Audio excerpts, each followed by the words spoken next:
Welcome back guys. एक बार फिर से आप सभी का स्वागत करता हूं हमारे इस सेशन में और आप सभी का बीच में एक बार फिर से हाजिर हुआ जनरल अवेयरनेस का क्वेश्चन का प्रैक्टिस सेट लेकर। और जैसा कि आप सभी जानते हैं गाइज, जिस वैकेंसी का आप लोगों को बेसब्री से इंतज़ार था वो बेसब्री खत्म हो जाएगा गाइज, क्योंकि बहुत ही जल्द आप लोग का ये आरपीएफ कांस्टेबल और एसआई का जो वैकेंसी है लॉन्च कर दिया जाएगा भारत सरकार के द्वारा। तो बेस एकदम दिल खोल के तैयारी कीजिएगा, इस बार सिलेक्शन पक्का निश्चित करना है। तो चलिए स्टार्ट करते हैं ये जनरल अवेयरनेस का क्लास। पहला सवाल आप लोग के बीच में है गाइज, ठीक है। पहला सवाल आप लोग के बीच में है, निम्नलिखित में से कौन भारतीय अर्थव्यवस्था में तृतीय क्षेत्र के अंतर्गत आता है? ऑप्शन ए कपड़ा उद्योग, ऑप्शन बी वस्तुओं का परिवहन, option C dairy, option D चीनी उद्योग। जी बिल्कुल सही जवाब होगा option number B is the correct answer हो जाएगा, ठीक है। ऑप्शन बी करेक्ट आंसर हो जाएगा, वस्तुओं का परिवहन, ठीक है। सबसे पहले समझने का प्रयास कीजिएगा, प्राथमिक क्षेत्र क्या होता है? जहां पर कच्चे माल होते हैं उसे प्राथमिक क्षेत्र कहते हैं। द्वितीय क्षेत्र जहां विनिर्माण का प्रक्रिया किया जाता है उसे द्वितीय क्षेत्र बोलते हैं। तृतीय क्षेत्र जो सेवा का क्षेत्र होता है, जैसे कि परिवहन हो गया, सर्विस सेक्टर जिसको भी कहा जाता है, ठीक है। तो क्लियर रखिएगा इस चीज को, इसीलिए option B is the correct answer हो जाएगा। अगले सवाल की ओर बढ़ते हैं। क्वेश्चन नंबर 2 है हमारा, भारतीय आर्थिक समीक्षा खाली जगह प्रकाशित करता है? ऑप्शन ए भारत सरकार, ऑप्शन बी वित्त मंत्रालय, option C NITI Aayog, option D Bharat के प्रधानमंत्री। बिल्कुल सही जवाब होगा, इसका सही जवाब होगा option number B is the correct answer हो जाएगा, ठीक है। देखिए जितने भी क्वेश्चन मैं आप लोगों के बीच में लेकर आता हूँ सभी के सभी इंपॉर्टेंट होते हैं, प्रीवियस ईयर में पूछे हुए सवाल होते हैं, इसलिए सेशन को अंत तक जरूर देखिएगा। आप लोग का यहाँ से कंप्लीट जीएस का तैयारी जो है गाइस करवा दिया जाएगा, कहीं से कोई दिक्कत नहीं होगा, ठीक है। तो चलिए इसका सही जवाब होगा option B is the correct answer होगा, यानी कि वित्त मंत्रालय। अगला क्वेश्चन की ओर बढ़ते हैं। क्वेश्चन नंबर 3 है दोस्तों, किस आर्थिक प्रणाली में सरकार यह निर्णय लेती है कि समाज की आवश्यकताओं के अनुसार भिन्न वस्तुओं का उत्पादन किया जाए? ऑप्शन ए समाजवादी, ऑप्शन बी मिश्रित, ऑप्शन सी पूंजीवादी, ऑप्शन डी पारंपरिक। बिल्कुल सही जवाब होगा option number A is the correct answer हो जाएगा आपका समाजवादी। अगले सवाल की ओर बढ़ते हैं। क्वेश्चन नंबर 4 है, एक रुपये का नोट एक रुपये के नोट पर किसका हस्ताक्षर होता है गाइज? बहुत ही इंपॉर्टेंट सवाल है गाइज, ये एवरग्रीन क्वेश्चन है रेलवे का। ऑप्शन ए भारत सरकार, ऑप्शन बी भारत का मुख्य न्यायाधीश, ऑप्शन सी भारत का वित्त सचिव, ऑप्शन डी है भारत का प्रधानमंत्री।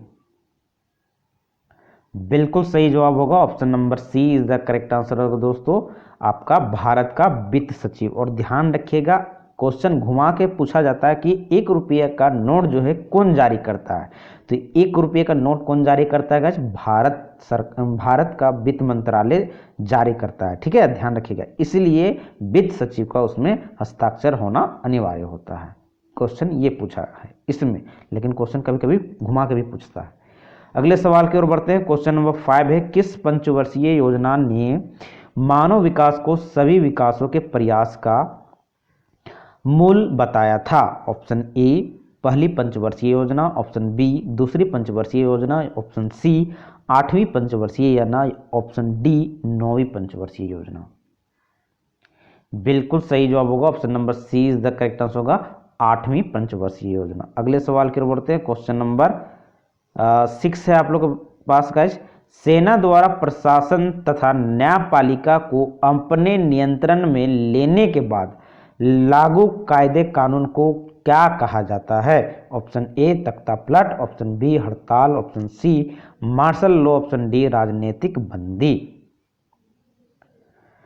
बिल्कुल सही जवाब होगा option number C is the correct answer होगा, मार्शल लॉ। अगले, कौन किसी लोकतांत्रिक देश की सबसे महत्वपूर्ण राजनीतिक स्थान है? ऑप्शन ए राष्ट्रपति, ऑप्शन बी संसद, ऑप्शन सी प्रधानमंत्री, ऑप्शन डी मंत्रिपरिषद। बिल्कुल करेक्ट आंसर हो जाएगा option number C is the correct answer हो जाएगा, प्रधानमंत्री। सही आंसर आप लोग को जरूर कमेंट करना है अगर पता है, अगर नहीं है तो मिलाते जरूर चलिएगा, बहुत इंपॉर्टेंट सेशन है। अगले सवाल की ओर बढ़ते हैं। क्वेश्चन नंबर 8 है, किस प्रकार के निर्णय आमतौर पर लाभ हानि का सावधानी पूर्वक हिसाब लगाकर किए जाते हैं? ऑप्शन ए नैतिक, ऑप्शन बी समाजवादी, ऑप्शन सी युक्तिपरक या ऑप्शन डी संजातीय। बिल्कुल सही जवाब होगा option number C is the correct answer हो जाएगा, युक्तिपरक। चलिए अगले सवाल की ओर बढ़ते हैं। क्वेश्चन नंबर 9 है आप लोग के बीच में दोस्तों, भारतीय संविधान में आपात उपबंध खाली जगह से लिए गए। बहुत इंपॉर्टेंट सवाल है दोस्तों, ये VVI मार्क कर लीजिएगा आप लोग। ऑप्शन ए है ब्रिटिश संविधान, ऑप्शन बी है भारत सरकार अधिनियम 1935, ऑप्शन सी है आयरिश संविधान, ऑप्शन डी है जापानी संविधान से। तो बताइए सही जवाब क्या होना चाहिए? आपात उपबंध। बिल्कुल सही जवाब होगा option number B is the correct answer होगा। आपात उपबंध जो लिया गया है गाइज, वो हमारा आयरिश संविधान भारत सरकार अधिनियम 1935 से लिया गया है। ठीक है, option B is the correct answer होगा यहां पर। चलिए नेक्स्ट क्वेश्चन की ओर बढ़ते हैं गाइज।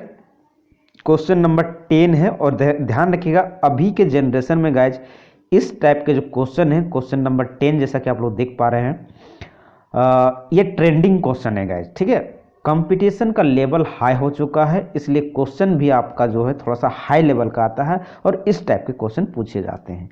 निम्नलिखित का मिलान करना। स्तंभ एक में देख लीजिए कि पहला में भारतीय नागरिकता को प्राप्त करने का तरीका, दूसरा बोलता है भारतीय नागरिकता को अंत करने का तरीका और तीसरा बोलता है मूल अधिकार। इसको मिलान करना है आप लोग को स्तंभ 2 से। अ में बोलता है वंचित करने पर, ब बोलता है विधि के तहत समता तथा विधियों के समान संरक्षण और स बोलता है पंजीकरण से। तो इसका मिलान आप लोग कीजिए और सही आंसर आप लोग को कमेंट करना है, जैसा कि ऑप्शन आप लोग देख पा रहे हैं गाइस। बिल्कुल करेक्ट आंसर हो जाएगा, मिला लीजिएगा। इसका सही जवाब होगा option number B is the correct answer हो जाएगा। ठीक है, कहने का मतलब हो गया भारतीय नागरिकता को प्राप्त करने का जो तरीका है वो विधि के तहत समता तथा विधियों के समान संरक्षण से होगा। भारतीय नागरिकता को अंत करने का तरीका है आपका वंचित करने पर, और मूल अधिकार होगा आपका सा से यानी पंजीकरण से।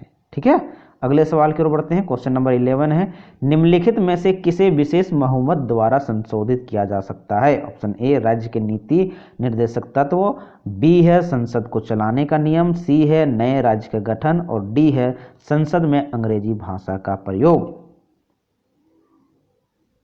बिल्कुल सही जवाब होगा option number A is the correct answer होगा दोस्तों, आपका राज्य के नीति निर्देशक तत्व को।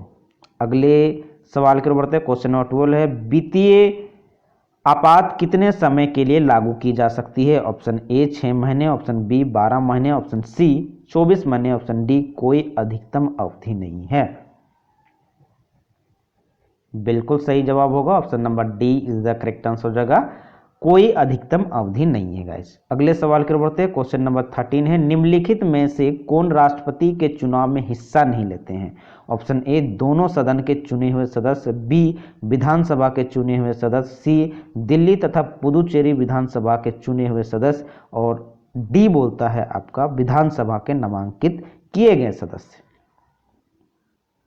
बिल्कुल सही जवाब होगा, इसका सही जवाब होगा option number D is the correct answer होगा दोस्तों, विधानसभा के नामांकित किए गए सदस्य। अगले सवाल की ओर बढ़ते हैं। क्वेश्चन नंबर 14 है, बाबर ने भारत पर किस वर्ष आक्रमण किया था? मोस्ट PVI क्वेश्चन है। Option A 1530, option B 1520, C 1526 या ऑप्शन डी 1550। बिल्कुल सही जवाब होगा option number C is the correct answer हो जाएगा 1526 में। अगले सवाल की ओर बढ़ते हैं। क्वेश्चन नंबर 15 है, निम्नलिखित में से कौन सी धातु हड़प्पन सभ्यता में नहीं पाई गई थी? ऑप्शन ए सोना, ऑप्शन बी तांबा, ऑप्शन सी चांदी, ऑप्शन डी लोहा। बिल्कुल करेक्ट आंसर हो जाएगा option number D is the correct answer होगा लोहा। अगले सवाल की ओर बढ़ते हैं। क्वेश्चन नंबर 16 है, लाल किला के निर्माण किसने करवाया था? Option A Humayun, option B Akbar, option C Shahjahan, option D Aurangzeb. बिल्कुल करेक्ट आंसर हो जाएगा option number C is the correct answer हो जाएगा शाहजहां। अगले सवाल की ओर बढ़ते हैं। क्वेश्चन नंबर 70 है, किसके शासनकाल में ह्वेन त्सांग भारत आया था? Evergreen question. Option A Jalaluddin, option B Harshvardhan, option C Jahangir, option D Pandey. बिल्कुल करेक्ट आंसर होगा दोस्तों, option number B is the correct answer होगा, हर्षवर्धन के शासनकाल में। अगले सवाल की ओर बढ़ते हैं। क्वेश्चन नंबर 18 है, दी गई घटनाओं को उनके कालानुक्रम अनुसार लगाना है। एक बोलता है सिपाही विद्रोह, बी बोलता है वास्को डी गामा भारत पहुंचा, सी बोलता है भाबर द्वारा मुगल साम्राज्य की शुरुआत। तो सही आंसर कमेंट करना है गाइस, कालानुक्रम। सबसे पहले कौन सी घटना हुई, उसके बाद कौन सी घटना हुई, उसके बाद कौन सी घटना हुई, इसके अकॉर्डिंग ऑप्शन आपको दिए गए हैं, सजाइए। सही आंसर कमेंट करने का प्रयास कीजिए, इस ट्रेंडिंग क्वेश्चन है, मोस्ट वीआई।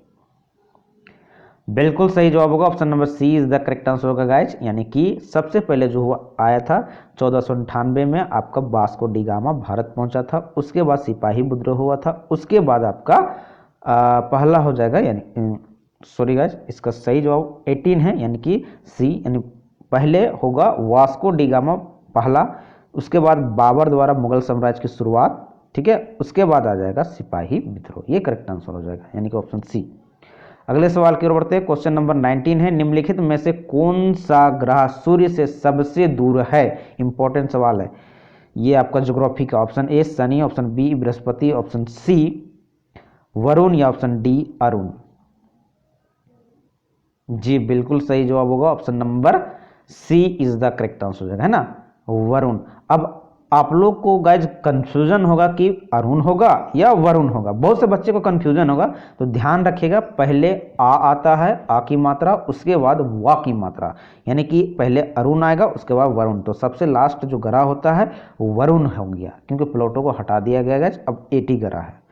चलिए नेक्स्ट क्वेश्चन की ओर बढ़ते हैं। क्वेश्चन नंबर 20 गाइज, महासागर में नित्तल जीवजात यानी कि बेंथोस कहाँ पाए जाते हैं? ऑप्शन ए महासागर के तल पर, ऑप्शन बी महासागर के ऊपरी सतह पर, ऑप्शन सी महासागर के सीमित क्षेत्र में, ऑप्शन डी है तटीय स्थान पर। बिल्कुल करेक्ट आंसर हो जाएगा, option number A is the correct answer हो जाएगा, महासागर के तल पर जो जीवजात हैं आपका बेंथोस, नित्तल जीवजात यानी बेंथोस कहा जाता है, ये आपका महासागर यानी कि महासागर के तल पर पाए जाते हैं, याद रखिएगा। अगले सवाल की ओर बढ़ते हैं। क्वेश्चन नंबर 21 है गाइज, महान विभाजक श्रेणी किस महाद्वीप में स्थित है? ऑप्शन ए उत्तर अमेरिका, ऑप्शन बी दक्षिण America, option C Asia, option D Australia. बिल्कुल सही जवाब होगा, option number D is the correct answer हो जाएगा, ऑस्ट्रेलिया में। अगले सवाल की ओर बढ़ते हैं।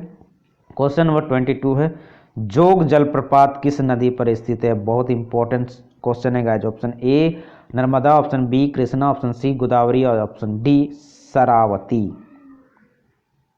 बिल्कुल सही जवाब होगा, ऑप्शन नंबर डी शरावती। अगले सवाल की ओर बढ़ते हैं। क्वेश्चन नंबर 23 है, 2 घंटे के अंतराल के लिए देशांतर दूरी खाली जगह के बराबर होगी? Option A 15 degree, option B 30 degree, option C 45 degree, option D 60 degree. बिल्कुल सही जवाब होगा आप लोग का, option B is the correct answer होगा। 2 घंटे का अंतराल कहने का मतलब है ये आपका देशांतर दूरी जो होगा आपका option B is the correct answer होगा 30 डिग्री का। अगले सवाल की ओर बढ़ते हैं। क्वेश्चन नंबर 24 है, अमीबा अपना भोजन कहाँ पचाता है? बहुत इंपॉर्टेंट सवाल है, एवरग्रीन क्वेश्चन।